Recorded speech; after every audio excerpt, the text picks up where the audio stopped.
Good evening and welcome to YNG News. I'm Isabel Wickham and tonight we are discussing a crisis which has been gripping New South Wales, that being the prevalence of domestic violence. Pressure has mounted on the Youth Premier Imam Salim Ali Farah and the Youth Opposition Leader Geoffrey Koo and their respective governments to work in a bipartisan manner to ensure that domestic violence is prevented within the future. We'll now move to John Atkins, our federal political correspondent, who is standing in front of Parliament House. John, can you tell us exactly why you're standing in front of Parliament House? Good afternoon. Today there is a serious and solemn mood around federal parliament. Domestic violence has traditionally been a topic of taboo. However, following recent events and the recognition of Rosie Batty as the 2015 Australian of the Year, domestic violence is finally on the national agenda. This morning, Rosie Batty gave an address to the Parliament, recognising the magnitude that domestic violence has on a national scale. Batty's story began with, and is still motivated by, her own circumstances surrounding being a victim of domestic violence and losing his son to this horrible crime. The tragic case gripped the nation, and given the public nature of the circumstances, it has shone a light on an area of crime that is becoming increasingly prevalent. Her resilience led to the development of the Luke Batty Foundation, which aims to instigate positive change within the system through the eyes of the victim, through education, advocacy, empowerment, and campaigning. Today in her address, Rosie Batty gave thousands of silent victims a voice and stressed that, quote, family violence happens to everybody. No matter how nice your house is, no matter how intelligent you are, it can happen to anyone and everyone.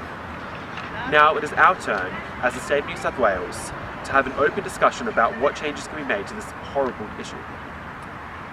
Isabel, back to you. Wise words. Thank you, John. Next we move to Emily Shee. Good evening. Isabel, I'm currently standing before Parramatta Courthouse, which commonly sees the trials of domestic violence offenders, much alike other courts statewide. I'm also joined by a special guest, Yago Mavro, who is an anti-domestic violence advocate, to answer some questions for us. Mr. Mavro works for advocacy services, which helps victims obtain legal protections, which helps them access financial services and advice, alternative accommodation and counselling for both the individual and the family. Thank you for joining us, Mr. Mavro. My pleasure. So we've heard a lot about the magnitude of this issue, but what exactly is domestic violence and what roles does gender play in this issue? Domestic violence is a wide term. Generally, it is either a combination of the physical, sexual, emotional, verbal, social, and even economic abuse. What a lot of people don't know, however, is that 1 in 3 victims of domestic violence is actually male. I think that because of the idea that men are meant to be the strong and masculine members of the family, they are immune from all of the family issues I outlined above. Also, it is more common for women to be physically injured within these incidents in comparison to men. So no, domestic violence is not abuse exclusive to just one gender. So what can you tell us about how widespread the issue of domestic violence is? This is a huge societal and cultural issue. Within the past 12 months alone, there has been 29,000 reported domestic violence incidents within New South Wales. That's a terrible and eye-opening statistic. How is it that this widespread breach of fundamental human rights is still occurring? Not only that, considering the nature of domestic violence, it can also be argued that this is not in fact an accurate representation of the magnitude of the issue. These statistics do not take into consideration the unfortunate cases where domestic violence has escalated into murder, as that data is categorized separately. Also, the inherent nature of this violence and the underreporting of violence within the home leads me to believe that as tragic as this issue looks on paper, it is much worse in reality.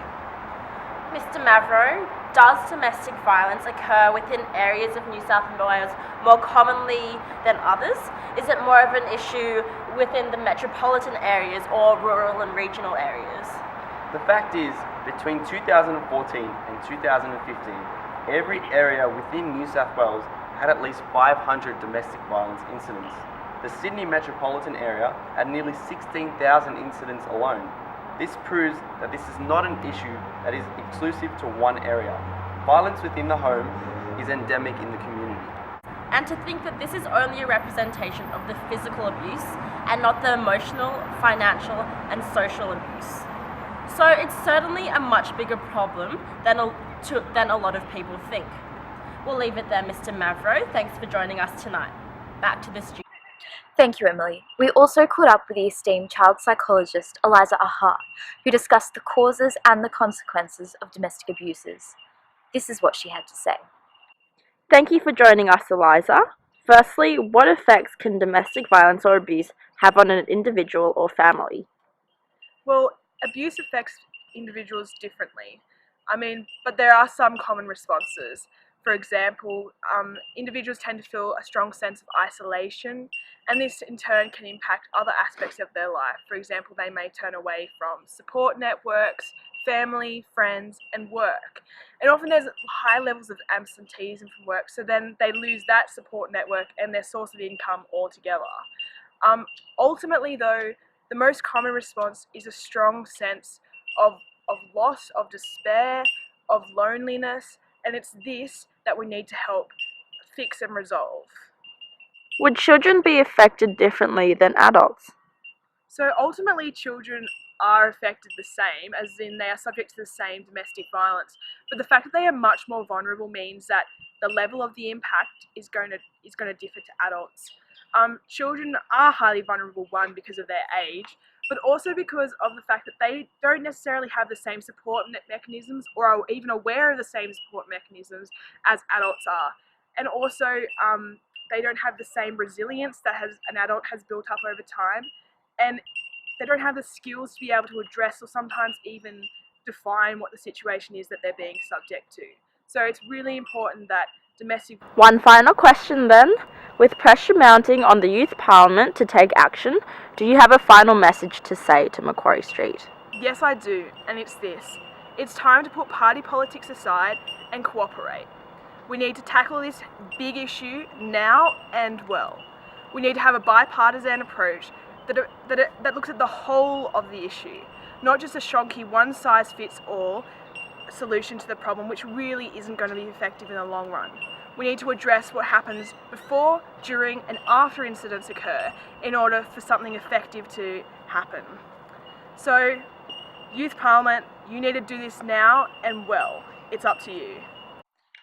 A very powerful message indeed.